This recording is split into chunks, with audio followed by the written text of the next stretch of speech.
Assalamualaikum sobat-sobat penikmat alur film. Semoga kalian tidak pernah menjadi sasaran salah tangkap atau bahkan sengaja ditangkap dan dipaksa mengakui kejahatan yang sama sekali tidak pernah sobat lakukan.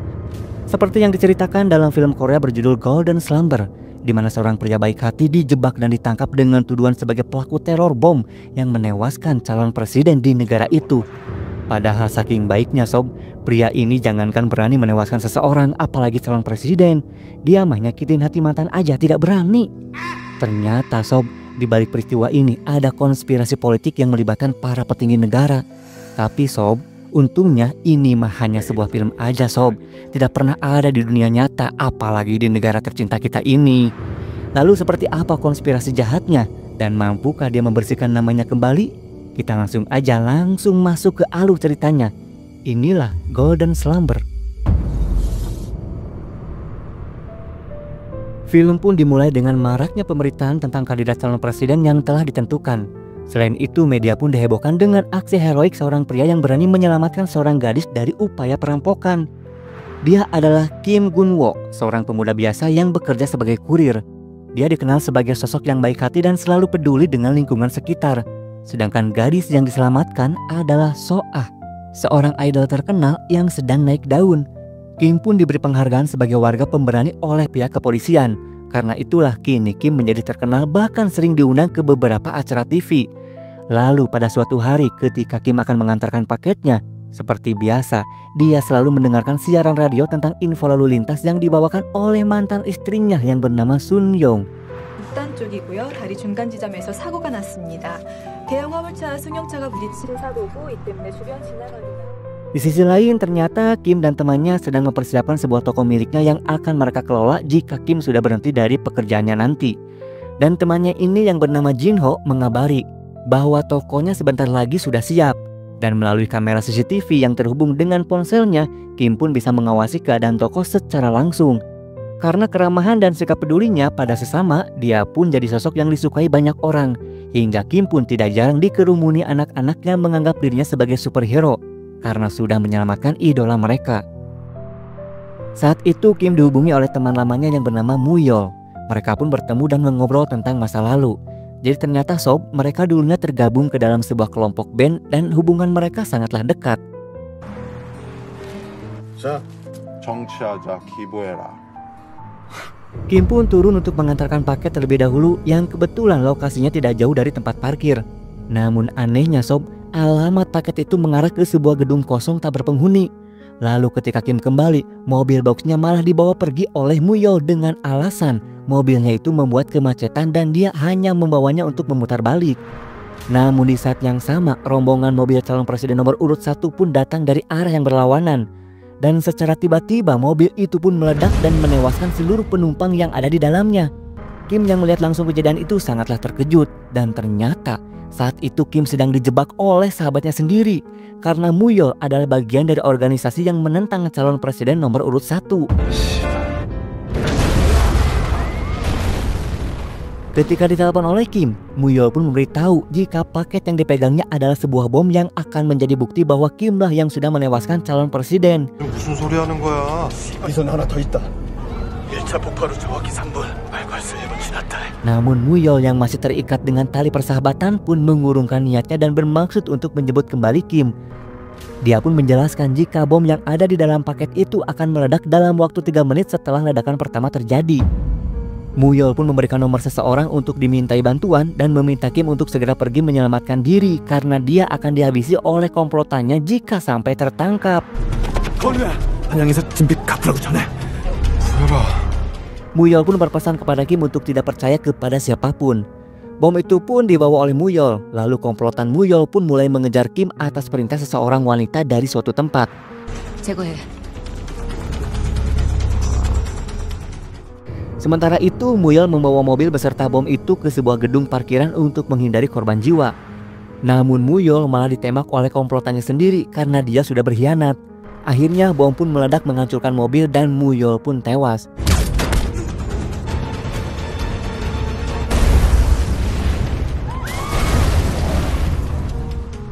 Kim melihat langsung kejadian itu, tapi dia tidak bisa berbuat apa-apa karena Kim terus dikejar oleh orang-orang dengan pakaian berdasi.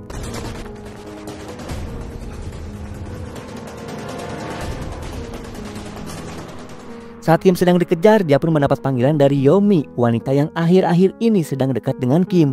Yomi sangat khawatir setelah dia melihat berita ledakan tersebut di televisi. Akhirnya Kim pun datang ke apartemen Yomi untuk bersembunyi.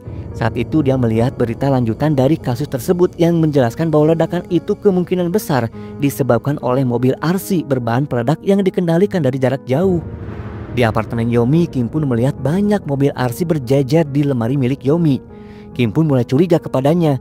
Dia pun teringat pesan terakhir sahabatnya untuk tidak percaya kepada siapapun.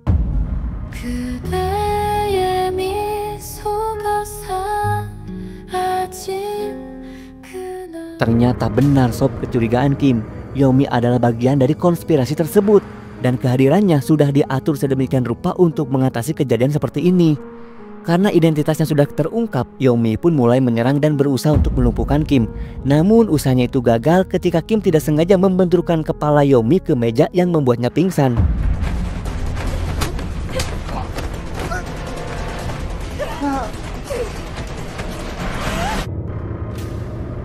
Di saat yang sama, seseorang berusaha membuka pintu apartemen dan Kim pun terpaksa melompat dari jendela untuk melarikan diri. Pria berbaju hitam pun berhasil masuk dan mulai mengejar Kim yang lari ke arah kerumunan. Kim pun masuk ke sebuah toko lalu bersembunyi di dalam toilet. Lalu Kim pun menghubungi nomor telepon yang sebelumnya dia dapatkan dari Muyol. Tapi sayangnya tidak ada respon sama sekali. Lalu pria berbaju hitam pun masuk dan mengetahui keberadaan Kim. Dia pun bersiap untuk menembak Kim. Tapi untungnya Kim berhasil kabur dan dia pun segera mencegat taksi. Media pun mulai heboh dengan berita tentang Kim yang sudah teridentifikasi dan dinyatakan sebagai pelaku pembunuhan kepada calon presiden.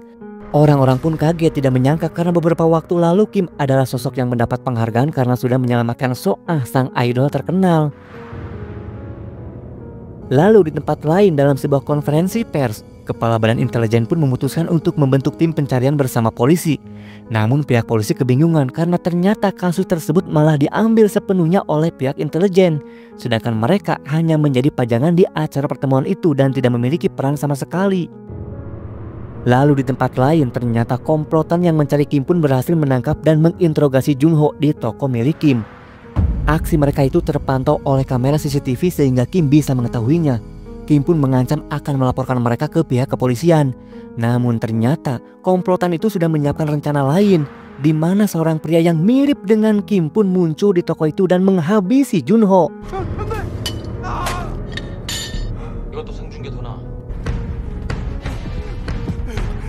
Lalu ketika hendak pergi, dia malah ditangkap dan dimasukkan ke dalam mobil untuk dipertemukan dengan dalang dari semua permasalahan ini. Dan ternyata dia adalah ketua direktur Badan Intelijen yang korup. Dia menginginkan kepemerintahan Korea ada dalam bayang-bayang dia. Dan pejabat korup yang lainnya pun sudah menyiapkan calon presiden baru yang akan menjadi boneka mereka dalam mengatur kepemerintahan. Lalu saat dalam perjalanan, tiba-tiba datanglah sebuah mobil yang dikendarai oleh pria misterius. Kemudian dia pun menembaki mobil direktur sampai membuatnya terguling.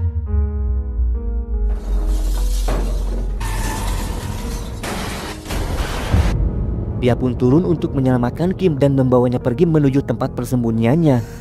Pria itu meminta Kim untuk mengikutinya ke terowongan saluran air karena di sana adalah tempat terbaik untuk bersembunyi dari pantauan kamera CCTV. Pria itu meminta Kim untuk bergegas karena sebentar lagi saluran air tersebut akan terbuka dan untung saja mereka bisa tepat waktu.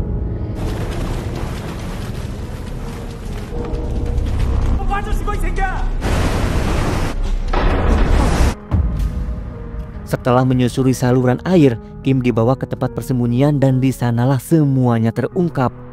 Pria itu adalah Mr. Min, mantan anggota intelijen sekaligus teman Muyol yang sudah mengetahui rencana konspirasi tersebut. Dan ternyata dialah orang yang diceritakan Muyol untuk dimintai bantuan oleh Kim. Mr. Min melakukan itu semua karena merasa berhutang budi kepada Muyol di masa lalu. Kim pun bertanya kenapa harus dia yang menjadi korban. Mr. Min pun menjelaskan itu karena Kim telah menjadi sosok tauladan bagi masyarakat. Jika orang yang dinilai baik di hadapan publik melakukan kejahatan, maka publik akan geram karena merasa sudah tertipu. Dengan begitu, semua perhatian akan terfokus kepada Kim dan melupakan fakta yang sebenarnya. 무열이 보험 쪽 일한다. 너는 날 잘 모르겠지만은 나는 널 훤히 안다. 무열이 내 친구이기도 했거든. Namun ternyata sob, ada motif lain kenapa Mr. Min mau menolong Kim. Ternyata dia bermaksud untuk menjual Kim ke pihak intelijen demi mendapatkan kebebasan atas dirinya agar dia bisa pergi meninggalkan Korea bersama putrinya.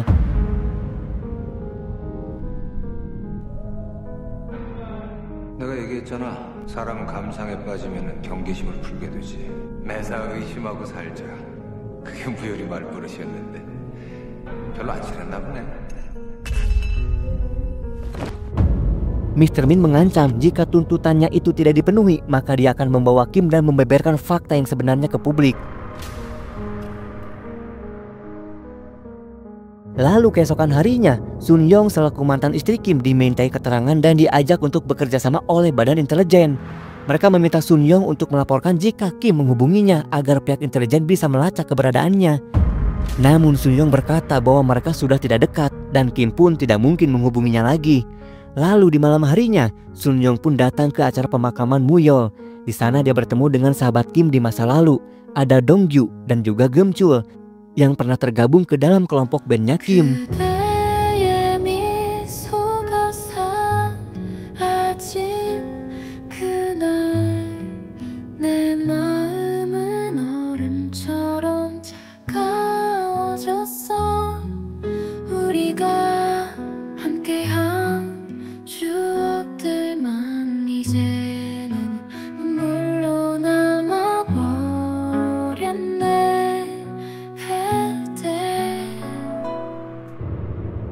Sebagai teman, mereka tidak mempercayai berita itu sepenuhnya. Begitu juga dengan Sun Young yang justru mulai mengkhawatirkan mantan suaminya itu. Lalu di tempat lain, saat jumpa pers kedua sedang berlangsung, terlihatlah Mr. Min menyelinap masuk di acara tersebut. Dia mengancam direktur badan intelijen untuk mengabulkan permintaannya.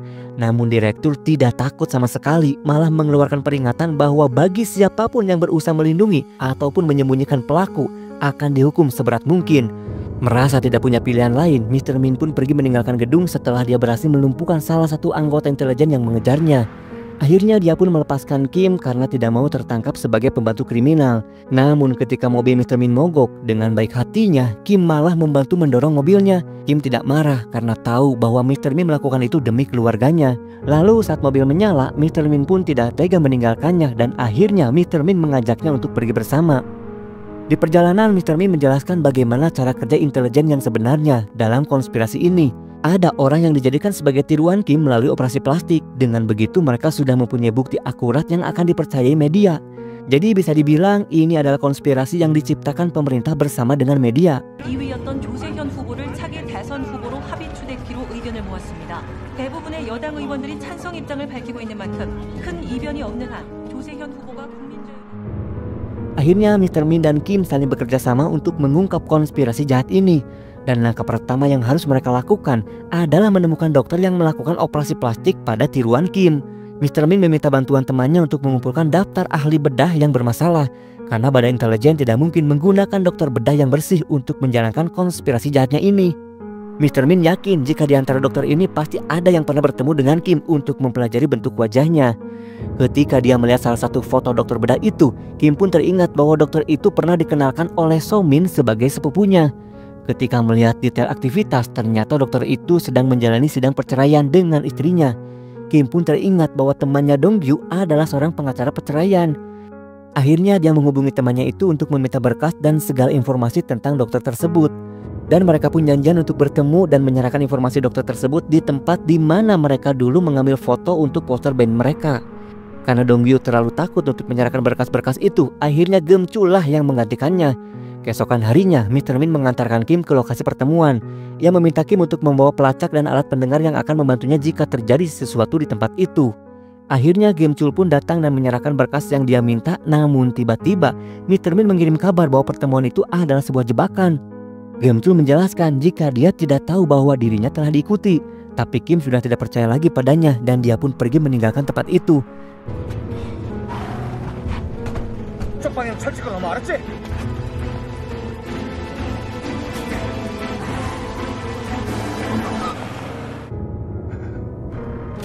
Sementara itu, Mr. Min berhasil menangkap dokter bedah yang dia cari.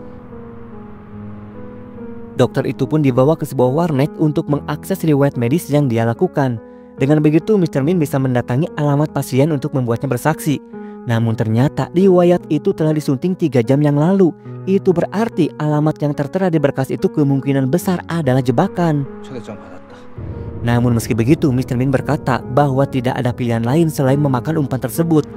Di saat yang sama, Kim palsu yang menggunakan teknologi pengubah suara menghubungi polisi dan berkata bahwa dia akan menyerahkan diri di sebuah apartemen. Jelas itu adalah sebuah jebakan. Jika Kim asli datang ke lokasi itu, maka polisi akan datang ke lokasi tersebut dan akan langsung menangkapnya. Mr. Min menyadari bahwa apartemen itu pasti sudah dipenuhi oleh pasukan penembak jitu.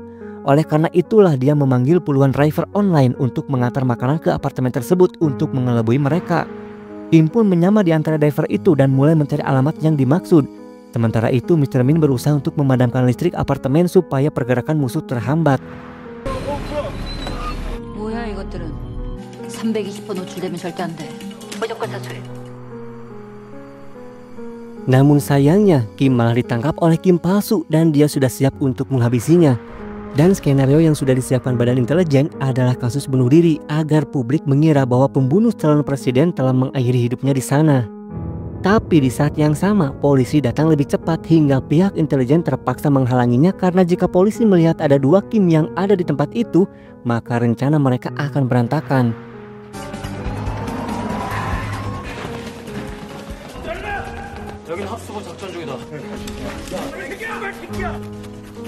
Di dalam saat Kim asli akan dihabisi, untunglah Mr. Min muncul dari luar jendela dan melepaskan tembakan. Semua orang pun terkejut dan 1 orang polisi pun akhirnya memasuki ruangan itu. Saat itu dia bingung karena melihat ada 2 Kim di sana. Kim yang asli terluka sementara Kim palsu pergi melarikan diri. Di saat yang sama, anggota intelijen lain mengkonfirmasi bahwa rencana mereka telah gagal karena polisi sudah mengetahuinya. Akhirnya tempat itu pun diledakkan sebagai upaya terakhir untuk mengatasi kegagalan tersebut. Di sana masih terlihat Mr. Min yang berusaha melawan salah satu anggota intelijen sampai akhirnya mereka berdua pun tewas dalam baku tembak.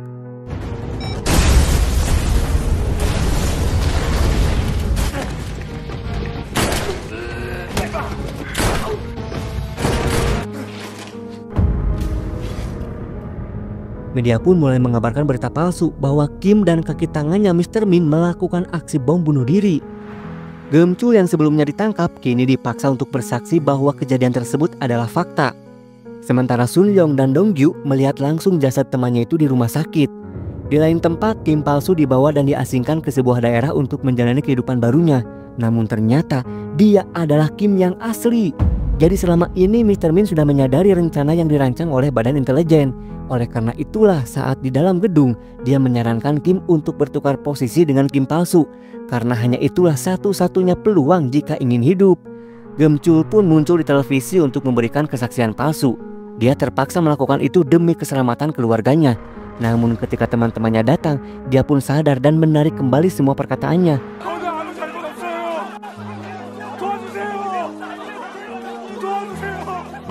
Geum-chul pun berteriak meminta tolong ketika dia dibawa kembali ke tahanan. Namun tidak ada satupun orang yang bisa membantunya.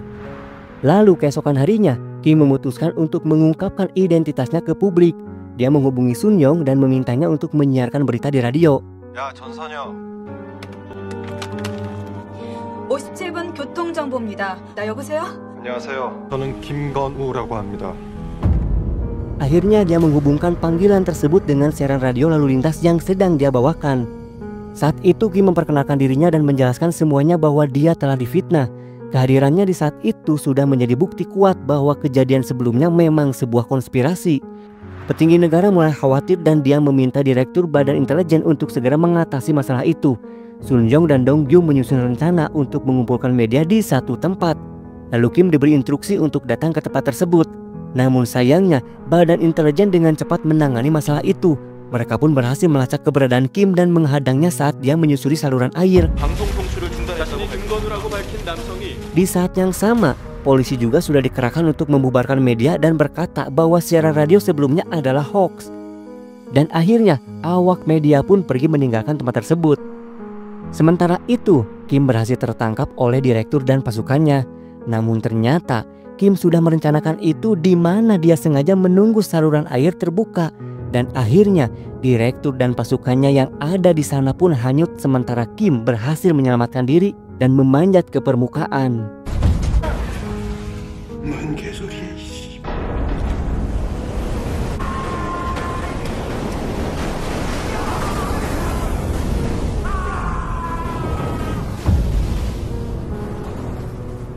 Di tempat lain, Sun Yong mendatangi kantor polisi untuk memeriksa kamera lalu lintas. Sebelumnya dia mendapat arahan bahwa Kim akan muncul melalui saluran pembuangan. Dan ternyata benar, Kim berhasil keluar. Dan ketika Kim berhasil, So-ah tiba-tiba datang menjemputnya di pinggir jalan. Ternyata Sun Yong sudah merencanakan ini dan meminta bantuan So-ah untuk menjemput Kim. Dan film pun berakhir dengan Kim yang membeberkan fakta sebenarnya sehingga semua kebenaran pun akhirnya terungkap. Jadi sob, sekeras apapun kejahatan berlindung di balik kepalsuan yang menipu, pada akhirnya kebenaranlah yang selalu menang. Karena tidak peduli seberapa keras kebohongan berusaha untuk tetap tersembunyi, kebenaran selalu menemukan caranya sendiri untuk bersinar.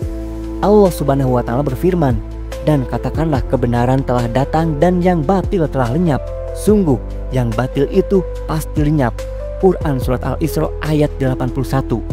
Itu